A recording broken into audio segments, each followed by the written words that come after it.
and girls, we are back for another Boca Podcast episode. I think we're live. I think this is working. We managed to work through some tech difficulties, and we're live with everybody here on a Friday. We're actually doing two different live streams today, so this is going to be a fun little challenge. May have to take in some extra caffeine here in just a little bit. I'm going to introduce our guest here in just a second, but I want to encourage everybody who's listening to the audio version of this after the fact. We do live stream every single one of our episodes now at facebook.com/Boca Podcast, as well as youtube.com/Boca Podcast. So make sure that you follow us on Instagram at Boca Podcast to catch up on the latest live streams, upcoming live streams. Come join us, hang out, have conversation, ask questions, send us funny emojis. We just want people to engage, and this is a really cool opportunity to do that, to engage with our guests, to ask questions about the topic at hand. So do that, take advantage of that. As usual as well, I just want to share the little screenshot, the receipt of my donation to Charity Water today. And again, this is just a way for me to encourage everybody listening and watching to look for opportunities to give back, whether in your local community or on a much larger scale with an organization like Charity Water as well. It's amazing how just a little bit of money can go a long ways. All right. Well, enough of me kind of rambling on here, the monologue. Maybe I need to come up with some comedy for future monologues. We'll leave that alone for right now. And I want to go ahead and jump over to my guest for today. I am joined today by Stefanie Cole. Hey, Stefanie, thank you so much for making this happen despite all the audio issues we had to kind of work through. You've been very patient so far, so thank you for that. Thank you. We're here. We are here, and we're going to make this thing happen, and we're going to actually talk about client experience today, which is pretty exciting because, you know, we talk about it a lot on the podcast. It's a question I ask every one of my guests. What big idea drives their client experience? That is going to be our primary topic today. You're going to talk about how to create a different experience, one that will enable a business to stand out, which is a big challenge in this market these days. So many photographers. So we'll get to that in just a little bit. Before we do, as I normally do, I want to ask a few questions. The first of the questions is brand position, about brand position. And while we're talking about this, I'm going to actually pull up your website at StefanieColePhotography.com. Let me make sure this is working. There it goes. Yep. All right, cool. So Stefanie, and by the way, for everybody listening in, it's STEFANIE Cole, COLE, photography.com. We'll link to it in the show notes at bocapodcast.com. Stefanie, tell me what your business's brand position, what sets you apart in that marketplace? So if you scroll down like an inch, you'll see it. My brand position is you deserve beautiful family photos without all the stress. And before I get into that, I want to just thank you for always starting your podcast with this question because in a former life, I was a marketing teacher. I went to school for marketing, and branding is kind of my nerdy obsession, and specifically like consumer psychology and what makes people buy certain brands, what makes people willing to splurge on certain things but not others. I just find that fascinating, and photographers don't put enough energy into learning the business side and the branding side, and I see so many really good photographers struggling to book clients. Okay. And I just love that you teach this in your podcast and talk about it, and it's my favorite part of every segment. So thank you for doing that. Absolutely. And I have to give you major props too, because then I'm going to jump back to your website here. You deserve beautiful family photos without all the stress. This is a really powerful position statement. And one of the most, I think, clear that we've had on the podcast thus far. You know, if you were to start with just beautiful family photos, that's kind of obvious, right? Like plenty of photographers want to take pretty pictures, but that caveat, and an important one, without all the stress, is something that so many families needing family photos can relate to from their childhood. You know, I still remember, and I've talked about it on the podcast before, going to a photo studio, or even if my dad wanted to just set up family photos in the backyard or in the front yard. Yeah. It was a stressful experience overall. As is photographing your own children anytime. Yeah, absolutely. So that right there is super powerful. And as we say in here on the podcast, or I've said so many times before, as long as that message then is backed up with the experience that you're delivering, oh my goodness, this is going to make such a big impact in your marketplace, which is where? Where are you based? Connecticut, Fairfield County. Okay. And I'm mostly here. I do work in New York, and I'm starting to get a lot of inquiries in New York City. So I do travel. I'll travel anywhere really. But Fairfield County is a nice spot because we are close enough to New York City to be able to drive there, take the train, and we're really close to everything. The challenge for me with coming up with a position statement is that I do work in a lot of genres that are all family oriented, but the difference between a first time mom who hasn't had her baby yet is very different than a mom of 3 or 4, whose kids are toddlers. Yeah. And I had to make sure that my statement didn't alienate anyone or not apply to anyone. So I can't talk about wrangling toddlers or kids that aren't behaving, because a mom who hasn't had her baby yet can't relate to that. And I can't talk about like intricate posing and peaceful moments because a mom with toddlers is like, my kid's not going to sit still for that. Right. So I really had to look at like everything I offer and say, what is the common denominator? What is the thing that all of these services have in common? And to me, the client closet and the posing and the helpfulness and the communication, it all is kind of underneath the underlying umbrella of eliminating stress for you. And we're going to talk about that client closet here in a little bit too. This is something I honestly have no experience with personally as a photographer. I shot weddings, engagement sessions, just a little bit of family, but never did a wardrobe. So I'm curious to dig into that, like genuine curiosity on my part, but I think we're going to learn something today in that regard. But what I love that you're highlighting here is this kind of nuance. When we come up with a brand position statement, the goal is to, of course, it's a piece of the puzzle. It's not the only piece of the puzzle. It's an important piece of the puzzle to communicate to that potential client what it is that we offer that's different than the other photographers around us. But if we get too specific or too exclusive, then we also will filter out clients that maybe we want to work with. I mean, the value of the brand position statement is that it filters, but then we also run the risk of filtering the wrong people, right? We want to keep certain clients involved. So I love that you highlight the nuance there that you had to consider, which is I need to come up with a statement that makes me stand out, but I also don't need to be too specific or say the wrong word, because that's going to filter out the wrong people. Right. And I owe it to your podcast for the first 2 words, because up until a few weeks ago, it was just beautiful family photos without the stress. And I was listening to one of your guests, and he had his as "you deserve blah, blah, blah." And I just love that added 2 words, that it makes it feel more authentic and more personal. Because I am a mom, and I really do want to give all of my clients what I want for myself. And I think they deserve it. I think for all we do, we deserve to have really great photos of our family. And so I added those 2 words, and it feels so much more personal versus just like a tagline. And I love that little addition. Well, we'll certainly link to your website in the show notes at bokehpodcast.com, and it is StephanieColePhotography.com for anybody who's listening in or watching for that matter. Of course, you see that on the screen if you're watching live. And by the way, those of you that are streaming live, don't hesitate to comment, ask questions. Please engage. We want this to be a group discussion. I think it'd make it even more fun that way. I'm going to skip the question that I normally ask about customer experience, because we're going to dig into that in detail, what it is that you're doing with your clients. Let me jump to free time. And from the very beginning, this podcast has largely been about efficiency. We talk about all different elements of running a photography business, but all under the premise of let's figure out how we can do it efficiently so that we can have a successful business, but also have a life, right? And this is particularly important when you have kids. You talked about being a mom. What is a principle or idea that you've implemented in your business that's enabled you to have that kind of freedom and flexibility in your life? So these are I'll just tilt up. These are my 3. They're 6, she's beautiful. 5, and 2. Well, actually, so do that again. I'm going to go full screen one more time. There we go. There's a bunch of them. There we go. Oh, they're beautiful. Wow. Thanks. So 6, 5, and 2. And there's not a lot of free time, that's for sure. And I actually, do most of what I do. My husband and I basically kind of work it out between us. We don't really have a whole lot of help. And we are just now entering school phase. So really for the last 6 years, it's been juggling this with them.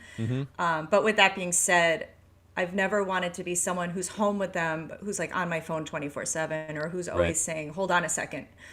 So the only way to have free time is to schedule it. It's just the reality. And I feel the same about anything, whether it's exercising or, anything that is important to you, you have to schedule it in intentionally, or else it probably won't happen.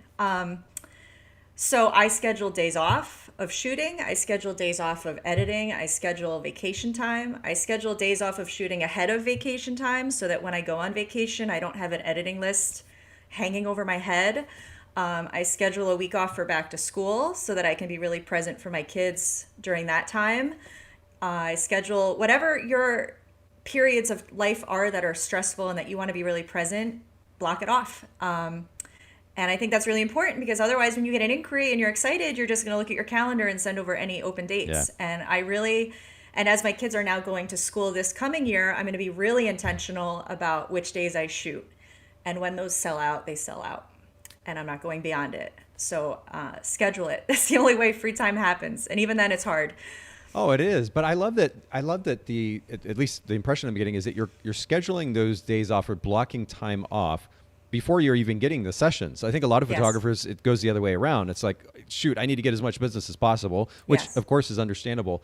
But then they're like, oh, they look at the calendar and I have nothing left. It's filled up, and then they're working late in the evenings, like you were talking about, on their phone, on their computer, and it becomes overwhelming. I did that for 4 years. Like, oh yeah, I get it. When you don't know if you'll be busy next month, you panic and you think I have to take everything that's there. But once you get comfortable that the bookings are coming and they're consistent and I'm doing a good job, and I'm going to bring it back to client experience, when you give yourself some time to refill your cup, that's a big term that moms use. It's like you have to refill your cup or else you can't be a good mom. And it's the same of a business owner or a dad or anything. You're going to give your clients a better experience when you're not taking on more than you can handle. That's good. By the way, just a quick question, a little nerdy one maybe, but I've used a variety of tools for task and project management, scheduling, et cetera, over the years. Are you using a particular app for your time blocking, or is it just simply the calendar app on your phone? I use Dubsado for scheduling, so that's how I show my clients available dates. For my own scheduling and just for my family, we use a Google Calendar because it's something that we can both have access to, and it's something that I can access when I'm on my phone, not at home. So we use a Google Calendar. And then what I've started doing is for the week ahead, because my Google Calendar is so full that I can't even see it all. It's like too much. So I've started using, just with the kids and appointments, so I've started the week ahead having a paper calendar where I really write out everything and like what meal I want to serve that day. Like just, the day kind of mapped out more extensively than would be in the Google Calendar. It seems kind of obvious, but to me, the fact that you're using a Google Calendar is brilliant. And I think I'm sure plenty of people use Google Calendar, but I think a lot of photographers are maybe missing out, especially those with family, partners, people that they're living with and have to coordinate with. Yeah. It's so important to actually, in order to be on the same page, to be sharing a calendar. Maybe that's more commonplace now. I know in years past it wasn't as much, but and whether you can have different categories. So I can block off family stuff, so I only see my work commitments. And I have it linked through Dubsado as well. So when I book an appointment through there, it automatically shows up with the client's name, email, the location. So I don't have to manually type that in, which, it's time that adds up. It really does. And as simple as these concepts are, at the end of the day, if we don't apply them and then stick with them consistently, then we're gonna have that overwhelming experience as a photography business owner, which is it eats at our personal lives and certainly takes away from our ability to really bring the focus that we need to our business. So this is good stuff. We got a little hand wave from a listener, so that's good. We're beginning to get some kind of engagement here. Imols is the username here, but thanks for saying hello. And seriously, for everybody listening and watching, say hello, ask questions, and we're going to get to our main topic here in just a second. I've got a couple more questions for you, though. Talk about outsourcing or delegation. Is this something that you've experienced with or experimented, I should say, with in your business? And of course, this isn't just about editing. We can delegate so many different things. Have you experimented with it in your business? Yes, a lot. And Dubsado would be the first thing that I started utilizing. And I strongly encourage you, if it's not a client management system, you can even do this kind of yourself with canned emails. But I was really nervous to get into automation because I was afraid it would take away my voice. It would take away the personal touch that's really important to me. But what I've realized is that things like typing out how to download the pictures from the gallery, or things like, don't forget to bring this, and this to your session. That stuff is not my voice. That's not my heart and soul. That is fine print. And I don't need to be retyping that 7 times a week for my sessions. It's ridiculous. So I use automation, but I also do still add in personal touches. I still will always put in a paragraph at the top and bottom that is personal to my clients. I love the dress you are. It looks so great on you. I'm so glad we chose this location. Your little boy fell down. I hope he's feeling better, whatever it may be. So that's been huge, and that's kept me organized, and that has freed up a lot of time. And it's also really made the client experience better because they're getting more consistent information at a more consistent pacing.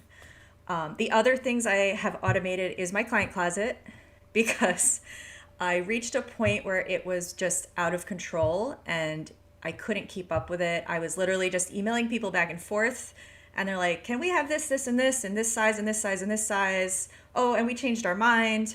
Oh, can I grab it in an hour? Oh, And man. I was burning out and I Yeah. was getting disorganized, and I was like, this can't continue. And I was afraid to grow the client closet more because I literally couldn't handle more. So with the help of my amazing web designer, Freya Rose Tanner, she not only built me a new website, but found me software, which is Bookable, that is basically a inventory management system that I plugged in every single item I own, every size. It keeps track of my inventory. It shows what's available. It shows what's not. Not only is it easier for me, but it's better. So you're going to click start shopping and it will bring you to where you can shop. Yeah, so for those of you listening to the audio, we're actually on Stefanie's website right now, and she's got this whole page that is dedicated to this. This is brilliant. Oh my I mean, word. I have thousands of items at this point. You can filter it by color. You can filter it by what the item is, like Oh, my men's, word. women's. And this is my point of this is this has also made the client experience better for my clients because they don't have to now email me back and forth, and they don't have to keep track. They can literally just click, click, click, and they're done. They literally just put in their name, their email, their date, and they're done. And so many people have told me this was so easy, so fast. So while you might be afraid that automation is going to lessen your client experience, I think if it's done properly, it actually makes it better. And then the third thing I've automated, which you could also, the last page you're on, you probably saw it, is that I did hire a stylist to work for me, and she handles the styling portion of the booking process. So she helps families plan their outfits. She gives recommendations on what will work well together. She creates beautiful styling boards, collages for them so that they can visualize it together. And this piece for me was something that as I was getting busier and as clients were expecting more and more help with styling, I was again burning out and feeling overwhelmed, and I wasn't bringing the energy to it that I wanted to be bringing. I didn't feel that I was showing up 100% because I was so overwhelmed with all the other aspects of running the business. And I also felt that clients sometimes felt bad asking me for help because they know how busy I am. So bringing on a stylist who I trust and who understands the process, it was very minimal training for her, which is great. It's someone that I know personally, and I know that she is great with people because of her other job, and I know that she has great taste. So it was really just little things that we had to kind of nail down about the process and logistics. And she is able to bring so much better energy to it than I could, and she does such a great job with it. And again, in terms of the experience to my clients, it feels really special and fancy that like, ooh, I get to message the stylist now. Stephanie, Versus I'm going to email my photographer and she's going to, Yeah. I'm going to bog her down with more work. It feels special, and they don't feel bad asking because this is her dedicated job for me. Sure. Oh, I mean, I'm impressed. And it's all virtual. It's all done through Instagram DMs. Wow.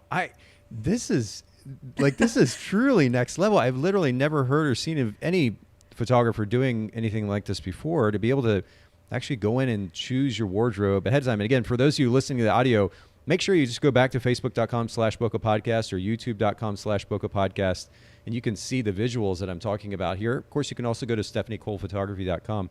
But this is beyond impressive. This is amazing. It's even color coded if you need to know how crazy I am.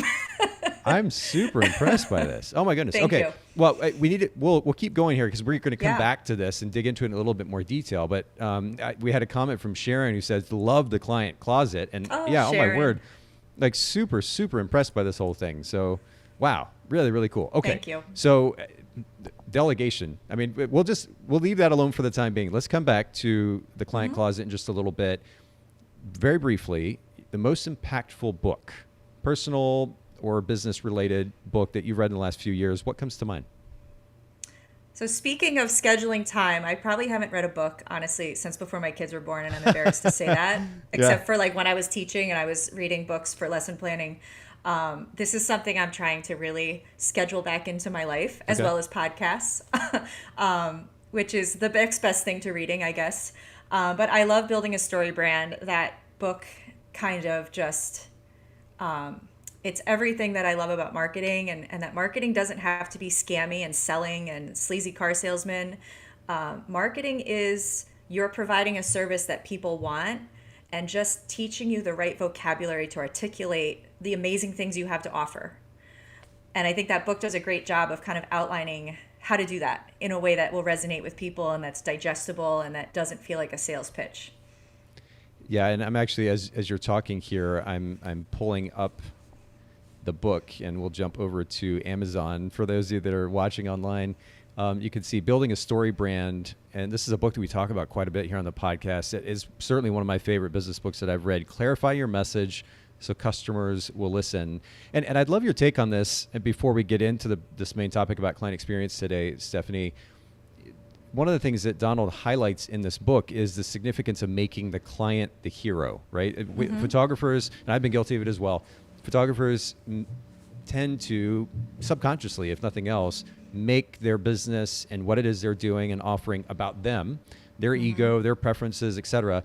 And I understand the significance of including a certain amount of that, but at the end of the day, it's about serving the client. And I love that Donald highlights the notion that we should be really focused on making the client the hero rather than making us the hero in that conversation.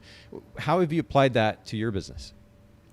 I mean, just, how often you go to a photographer's website and their homepage is, I got my first camera when I was 12 and I love capturing the moment. I don't care yet.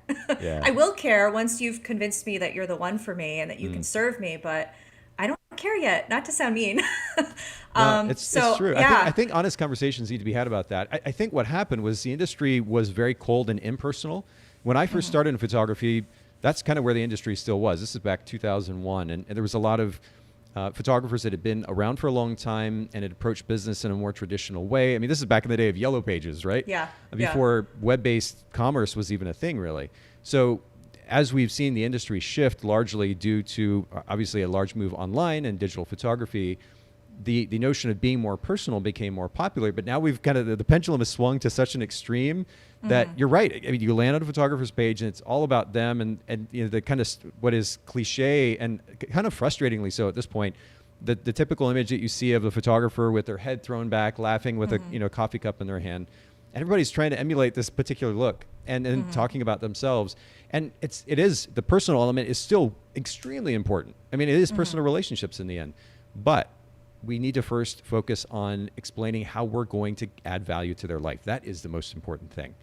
And so I love that you highlight that. I think honest conversation about that's good. Yeah.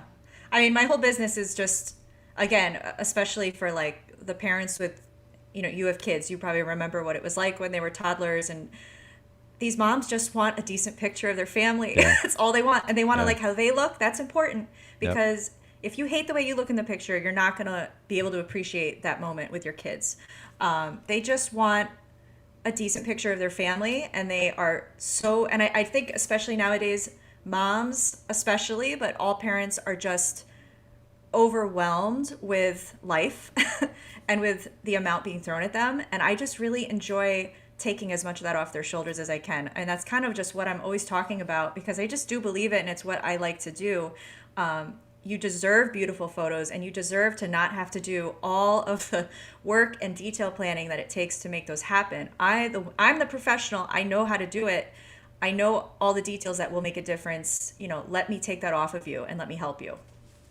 Well, I mean, you're certainly making that evident. And we talked about your brand position statement there. It highlights that very concept. So I love that. Again, we'll link for everybody in the show notes. I accidentally, as we were talking, I hit the wrong button a little bit earlier, Stefanie, and I accidentally erased all the captions that I had created with your website and your Instagram. So for everybody listening in, just very quickly again, StefaniColePhotography.com, STEFANIE, and then Cole, COLE, photography.com, and then your Instagram as well, which we hadn't even mentioned yet, Stefanie Cole Photography. We'll link to both of these in the show notes at bokehpodcast.com.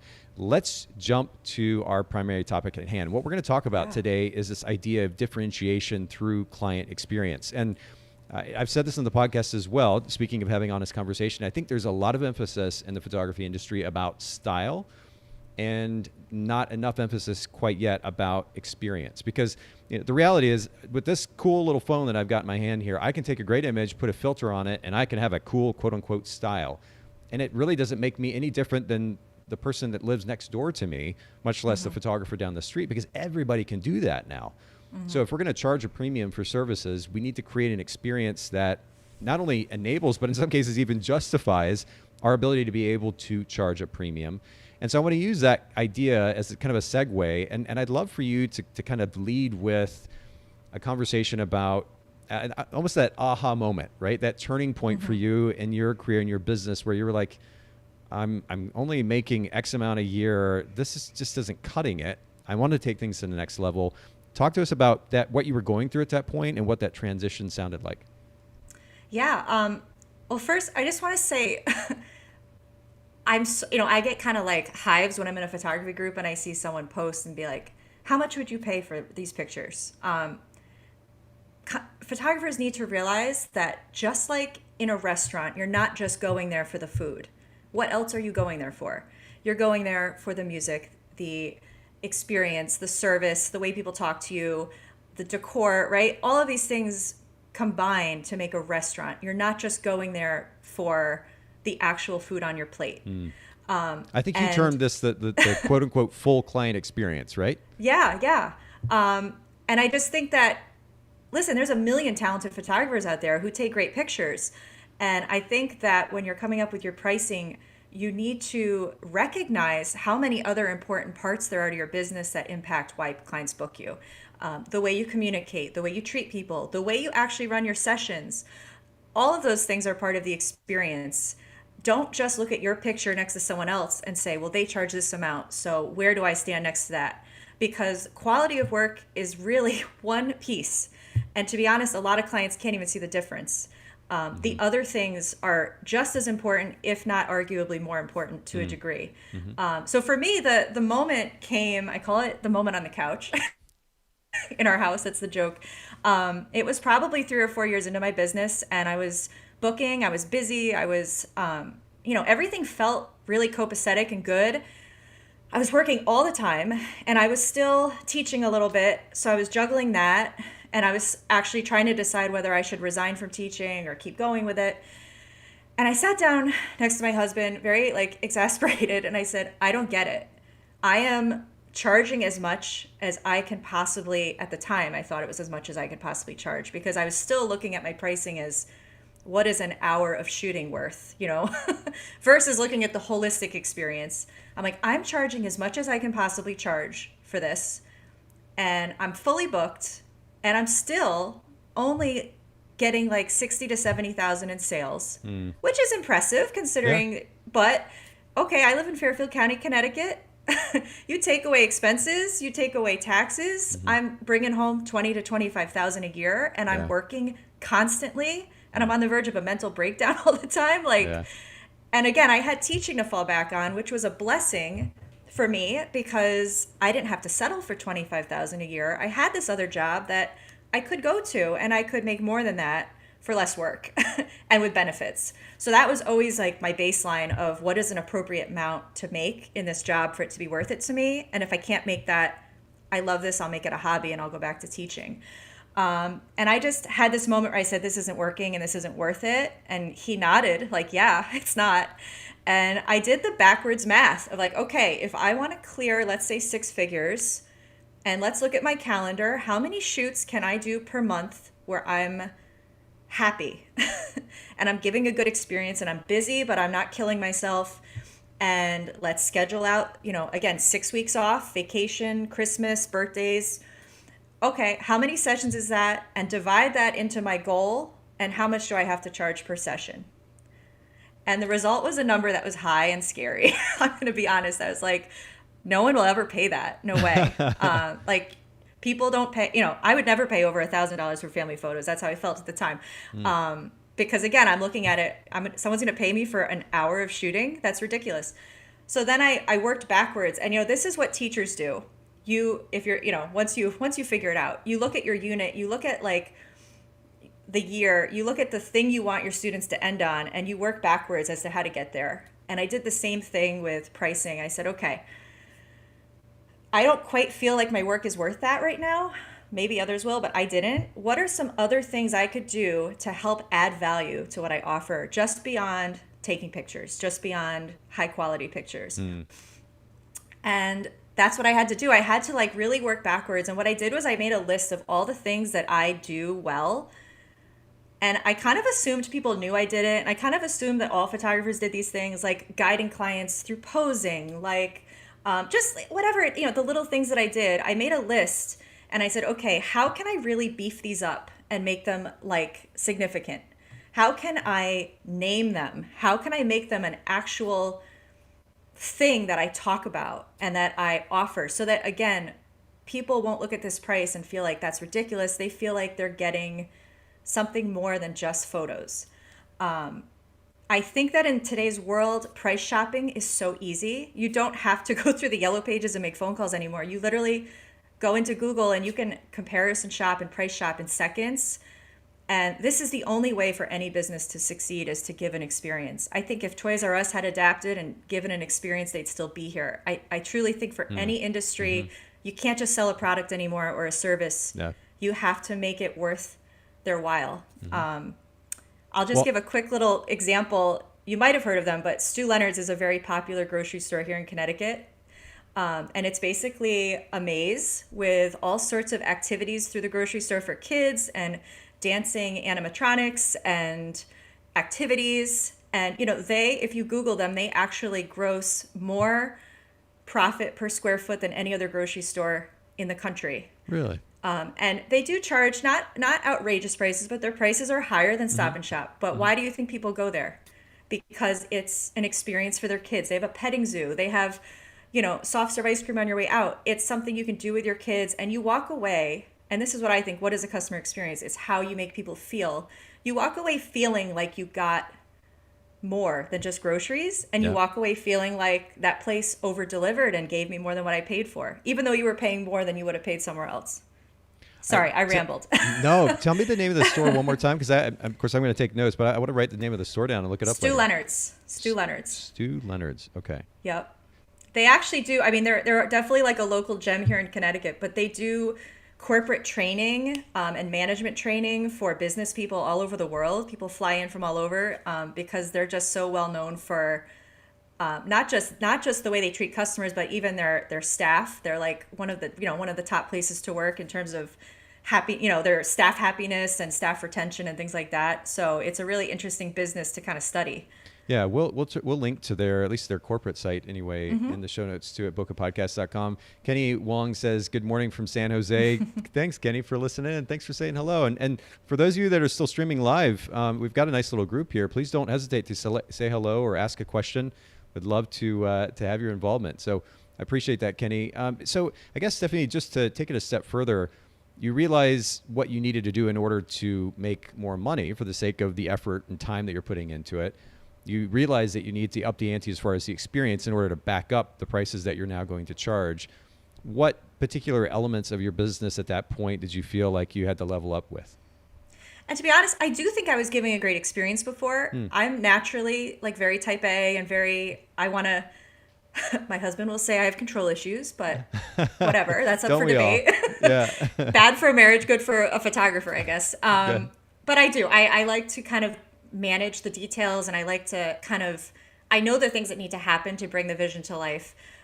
So I was always doing that. I just wasn't marketing it. I wasn't making it publicly seen. Everyone that worked with me saw it firsthand in our sessions, but I needed to bring this to life to the public who hadn't worked with me yet. So that was really what I was trying to change. So the thing that I did was, like I said, I kind of made a list of everything that I do in a session and in planning a session, and okay, what do I do well, and how can we really turn this into something? And I started brainstorming ways to make each one of those things, how to build on it, how to make it visible, how to give it a name if possible, how to make this an actual tangible thing that people will talk about. So for me personally, that list was, number one was the client closet and styling. I was dabbling with the client closet. I was dabbling with styling, and I wasn't sure if I wanted to commit to that work or that investment.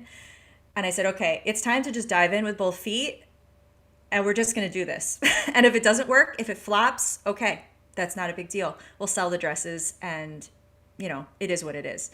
I really had to I said, if I'm going to do this, I have to do it right. I have to have all the sizes. I have to be inclusive of plus size and petite. I have to have kids' clothes and men's clothes. I got to have it all. I have to have all the seasons. So, and the styling, again, I was kind of helping people with styling. I'm like, let's give this a name. Let's have a stylist. Let's make this official. And that is one of the biggest things my clients talk about is she has a stylist, like they think it's so fun. And it's again, so cool. These moms deserve this. They deserve for this to be fun versus that experience of like, my session is in a week. I have to go on Old Navy and like overnight delivery 1,700 things that don't fit and don't end up working. That's the experience that most of us have had. And it should be, to me, I want this to feel like a shopping spree. I want this to feel like, go to the mall and buy anything you want. This is your day. And that's kind of what the website ends up feeling like with the client closet, which is kind of fun.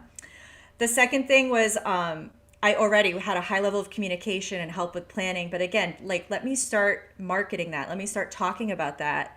And let me really dive into the website, because I don't have a studio. I don't have a physical space. So my website has always been what I've put my effort into, because that is my only visual thing that I can show the world besides my actual work. So for that, again, just like formalizing that communication, linking up with Dubsado, putting in the time to make things a little bit more consistent versus me handwriting every email when I remembered to do it. Let's actually come up with a process. Yeah. And let's actually say, okay, a week before their session, this is the reminder email I'm sending. And, the day they book, this is what they're getting, and just formalizing it. Directing clients during a session is something that, again, I do it naturally. It's just my personality. I have a vision, and I'm going to move you around to get the best angle and to get the thing that I see in my head. And I kind of assumed everyone did this. I've had so many clients say to me, thank you for fixing my hair and tucking my strap in. And thank you for like being conscious of a high angle. And thank you for being conscious of this thing I'm self-conscious about. Just directing them, being in control, being confident, letting them know when things aren't going well. I've got this. This is normal. Every kid freaks out during a session. We're still getting great pictures. Yeah. Here's an example. Look at this beautiful picture we got. So just the fact that I don't just expect you to stand there and pose yourself, but that I pose you and that I have experience and training and that I've studied this, that's something that I've started formalizing and talking about more. And then lastly, this kind of ties in with that, managing kids is, I have worked with kids my whole life. I was a coach. I worked at a daycare. I was a high school teacher. It doesn't matter what kids throw at me. It completely doesn't faze me. With my own kids, I've seen it all. And so I have a lot of clients that tell me, I love that you have 3 kids, and I shame them a lot on social media so that people can see that my kids are not angels. My house isn't perfect. I'm sure they know that I'm not judging them, right? Like they know that. They know that literally whatever happens, I've seen it. Yeah. And they also know that whatever their kids throw at me, we're still going to get these beautiful pictures. And it can be hard to show that because I never want to like shame a client and be like, this kid was wild, but look how good the pictures came out anyway. But I try to find creative ways to kind of show, guess what? This little boy fell down right when we started the session and cried for a long time, but look how beautiful the pictures still came out. Or, wow, these people have 4 kids under the age of 6. Imagine what that was like. And look how beautiful these still came out. That's a big thing that, I think I also have realized that even if you're hiring a cheap photographer, it's so much work to get your family dressed and to get ready and to get there and to do the session. And I have realized that people are willing to pay a little bit more for guaranteed results versus going with someone a little cheaper who maybe they can handle your kids, maybe they can't. I think that just through 6 years of consistently showing that I can handle kids and that I have plan Bs in place and that I have rewards in place and I have briberies in place. I have it all in my back pocket, and games, they don't have to worry about kids. So those would be like the 4 things that I really started just formally talking about more and showing more. Well, and I'm taking notes as I do many times. I kind of show my notebook here, but I'm old school, paper notes. Number one, client closet and styling. I mean, you truly upped the ante, and we've talked about that, demonstrated that already. I'm totally blown away. Go big seriously. or go home. Well, seriously though, but like major props to you for doing something Thank that's you. actually unique. And I mean, wow. Number two was to start marketing the experience, I guess, more proactively. And you said primarily through the website, because that's the main point of contact with the clients. And your website's just beautiful, really beautifully done. Even the consistency in color throughout too is really nice, including the images.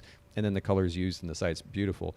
Number three was directing clients during the session. And I wanted to ask you just briefly about this, because we've got about 20 minutes and some other stuff to get into too. But how did you said this was something that you were already doing. Were there certain ways that you kind of up the ante, or were there certain techniques that you added to your portfolio, if you will, of options to pull from when you were directing clients more effectively? I wouldn't, I think with time I have naturally started doing more poses and more creative poses. And like, for example, in maternity sessions, I've just gotten away from just the basic. I mean, with time, right? You master one thing and then you look to add a few new things. So yeah. I would say just through authentic growth, I have added more posing and more experimentation. But I think what I meant more is that I talked about it more, so that people that hadn't worked with me yet, I've had people book nuts. I love that you said that you'll pose us, or that you'll tell us what to do, because our wedding photographer didn't, or our engagement photographer didn't, or our last photographer, So before, it was like anyone that had worked with me raved about it or knew that I did it, but anyone that hadn't had no idea. Because I just assumed that that was a given, that every photographer did that. Or maybe I just, I was just caught in that cycle of like edit and post, Yeah. versus being more intentional about what messages do I want to get out into the world. I was just editing and posting every session. And so I've seen it was this really, I've seen this in the environment of workshops. I know workshops are a bit different, certainly as an environment, as an example, but the number of times that I've seen photographers just all kind of blindly shooting, taking pictures of the subject, the models in front of them, without any kind of direction, any kind of communication, and just kind of expect them to do something. Or maybe they're just clicking away and hoping that something's going to turn out. And maybe with a model you can, maybe with a professional model, but I'm not dealing with professional models. Yeah. I'm dealing with people who, again, are managing their kids, who are frazzled, and truthfully, most of my clients are moms who are not feeling their, if you had a baby within the last couple of years, you're probably not feeling your absolute best. You probably are carrying a few extra pounds. And all of those things are things I'm conscious of, because just from my own experiences of being photographed, I want them to just look and feel their best, both during the session and seeing their pictures.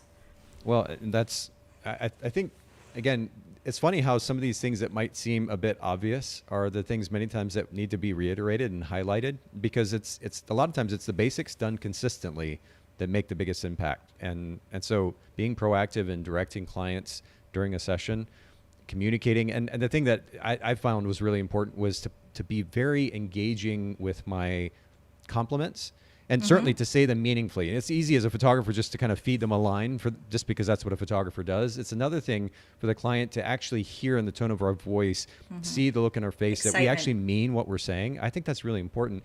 And then I also think that like this authentic posing is so big right now, right? The natural moments, and I'm all for that. I want it.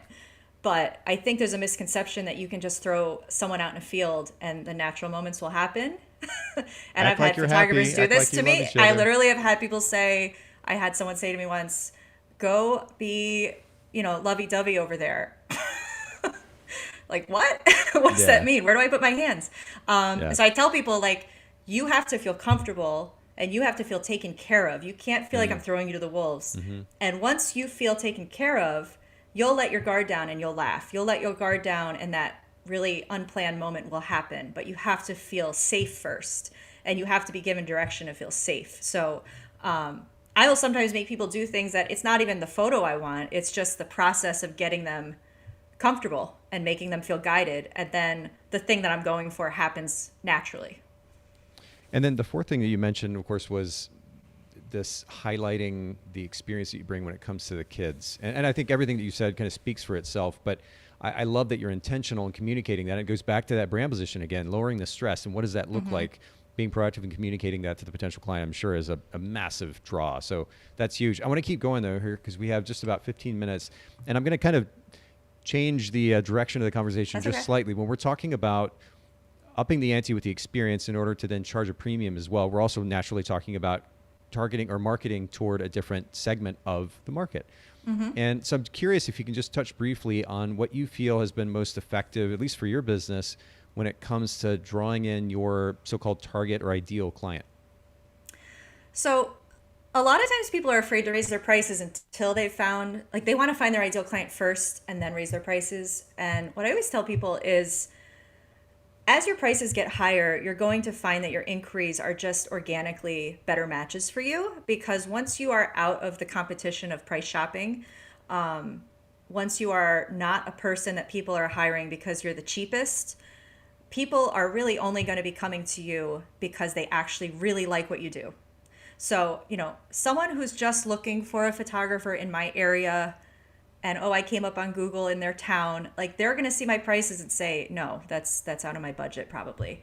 The only people who are going to inquire with me are people who see the value in the styling, in the client closet, in what how I manage children, in all the things that I do. So that's my first kind of piece of advice, is that your prices don't have to be crazy high, but when you get out of that really cheap zone, you will just find that the people coming to you organically like your work and your style, and that's why they're reaching out. But for me, like, the three biggest things to attracting the ideal client and to just making sure that the people I work with, that it's not gimmicky, but that I'm actually like the best fit for them and that they're a good fit for me, is really being in control of the perception of my brand. And we have to remember, like, social media is amazing for this, because you literally control all of the messaging that you send out and all of the visuals that you send out. So for me, I'm constantly trying to just really be conscious of what I put out there and intentional. Again, adding value whenever possible, showing that I'm in demand. I know a lot of photographers who are fully booked, working all the time, and they never post. You don't even know that they're busy. So that really takes away that idea of scarcity, which is a very strong driving psychological force for purchasing. And then always under promising and over delivering is such a basic concept, but it's like, why don't we do that? If I know I'm going to be a week and a half on editing, I tell them 3 weeks. I don't tell them a week, and they're thrilled. My second is just consistency. I'm a huge fan of consistency, and I think photographers want to, like, always reinvent the wheel and do something new and crazy, and that's great. But in terms of client happiness, showing things in a repetitive way, showing similar posing, similar styling, similar backdrops, it's going to help them know what to expect from their session with you. And when they get it, they're going to be very happy. So I am really big on repetition. And I hear from clients all the time, I can't believe my baby's in that pose that I see you do all the time. Or I can't believe my family is in my favorite beach that I see you shooting on all the time. The photographers I know who have problems with client happiness are the ones who are kind of all over the map with what they show. There's no consistency. They do a lot of different things. And if I was a client of theirs, I wouldn't know what to expect from my session, because it's all over the place. And then lastly is scarcity. And again, this isn't a gimmick. It's truly, if you're giving a full experience, you only have so many hours in the day. You cannot be shooting 7 days a week. So truly don't overbook, and then truly communicate that to your clients so that they know that if they wait too long, you're just not going to have any openings left. And this isn't convincing someone to buy something they don't want. It's just going to be the push that someone that wants to book with you anyway needs to say, I got to get on this before I miss out. Because again, that's just a very strong tool, that if you're on the fence about buying something and you feel like you could miss it, it's going to be that little push that you need to actually make the purchase. This has been just wonderfully practical, Stefanie. So I really appreciate you. these points that you're making. I want to transition to my last question, though, because we have another important point to hit. We're going to get back to this amazing client closet experience that you shared earlier. Let's just make it simple. What would you say are 3 of the most important elements of a strong client closet? And I'll add the caveat here, because I'm curious about this. You mentioned leading up to our conversation today that you feel like photographers are approaching the client closet the wrong way a lot of times. Maybe you can kind of start with your perspective on that and then get to those 3 points that you think are most important. Definitely. So first, I think it's really important that, again, when we talk about attracting the ideal client, it's really important that your clients not feel like you're putting them in costumes. And I do see some Interesting. people, they have this look they want and it's dramatic, and they're trying to get the people who book with them who maybe aren't booking for that look because they haven't established that reputation yet or that brand, and they're trying to make them dress in a way that doesn't feel like them. And that is where client closets get a lot of criticism in photography communities, is because it makes the client feel like you're trying to make them part of your portfolio versus actually making them who they are, but the best Wow. version. For Yeah. me, like, I'm trying, the people that come to me want the clothing that I show. Now, if they have a different style, like if you want to wear a leather jacket and jeans or a cowboy hat, like, I'm down. But I don't tend to get those people because they come to me for my aesthetic. Okay. And my clothing doesn't, it is part of the posing I do and the windblown look and my editing style. It's all connected, right? So I really am not changing the style of who books with me. I'm just helping them achieve it in a way that's not stressful. And I'm helping their family look like the best version of themselves. So that's one. You have to do the work to attracting the right clients first before building a client closet. That's really, really important Okay. for it So- to be successful. Well, and so where do you think the balance is before we get to these, the rest of the elements of a great client closet? When you talk about not essentially costuming your clients, right? Based on some aesthetic that you're trying to create, some photographers might push back and say, well, but my clients are coming to me for this particular look. And Well, you that's even- if they are, then that's great. okay. But if you're having to force it on them, or if you're having to convince them, Okay. or if you're, if the dad is standing there like, this is not my family, this is not Yeah. who, like, what is this? That might be a sign that maybe you've gone a little too far. For me, I really focused on styling before I started the client closet. So I really focused on posting images and only posting images that were what I wanted to attract. And as I started posting, and I did a few like kind of styled pre-planned sessions that I completely was in control of, that were, just really branding shoots. And as I started to show it, I started to get people coming to me saying, I really love the look of that. Can you help me dress my family that way? And after about a year of that, that's when I started building the client closet, because I felt like with every family, I was having to like Google frantically to find them outfits that worked. And it was a lot of work. And I'm like, why don't I just carry the dresses so they're here? And that way people can easily recreate the look that they like without having to search for it in the internet. And then ironically, COVID hit where you couldn't buy any clothing and get it on time. So that's when it blew up completely, as everybody was like, oh my God, I don't have to shop. I don't have to go to a mall in a pandemic. Awesome.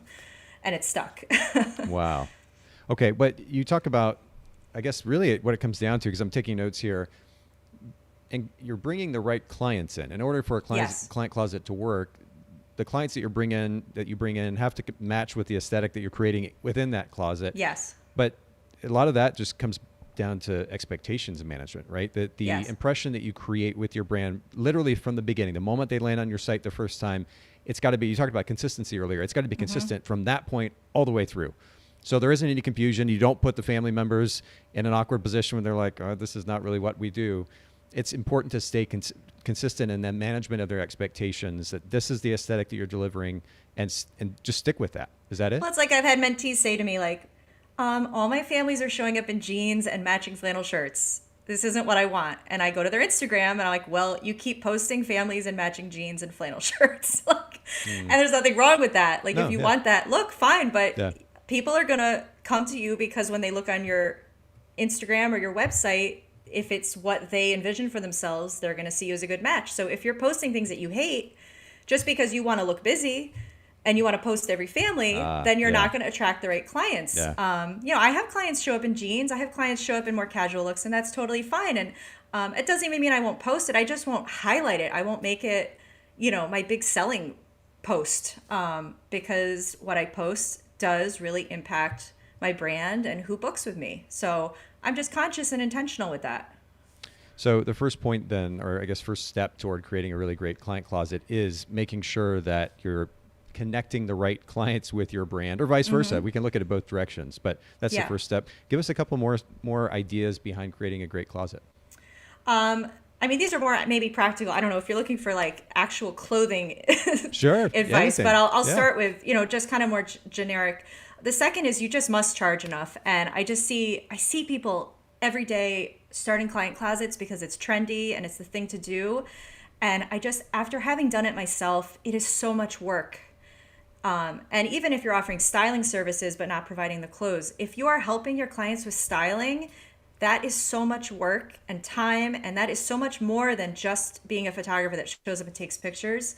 And you have to charge for that. We're kind of shooting ourselves in the foot by not charging enough and then confusing consumers with what's an appropriate price for this service, because I see so many people undercharging for it.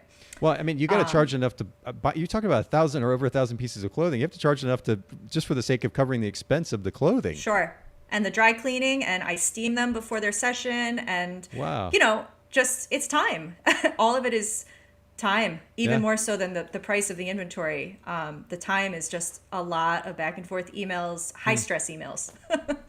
Oh, I can imagine. Wow. Okay. So make sure that the client coming in matches the brand. You do that by proactively managing expectations about the finished product that you're delivering. And then, of course, that wardrobe that you're building up is going to match that brand. It's going to be consistent with that brand. Charge enough.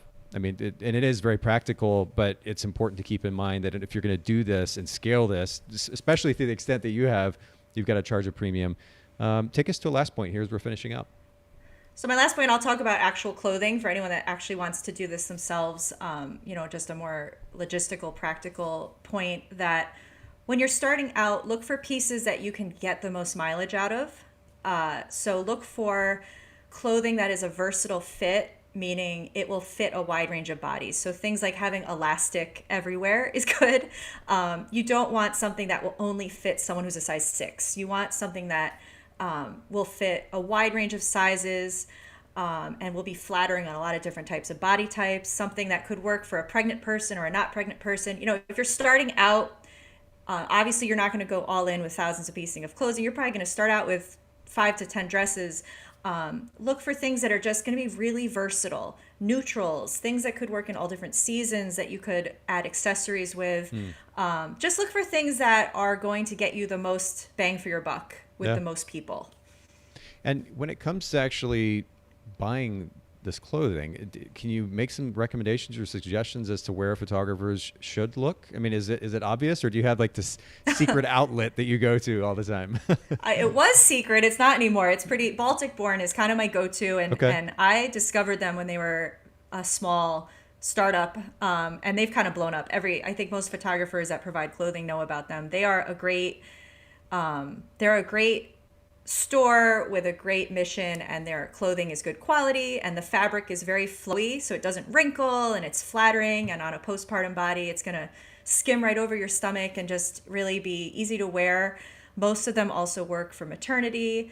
I also, as I've grown this, one of those things of going all in is I've invested in more investment pieces. So like Reclamation Gowns, which are definitely an investment, but the good thing about them is they do fit sizes 0 to 16. They fit, so you only need one, and they fit everybody.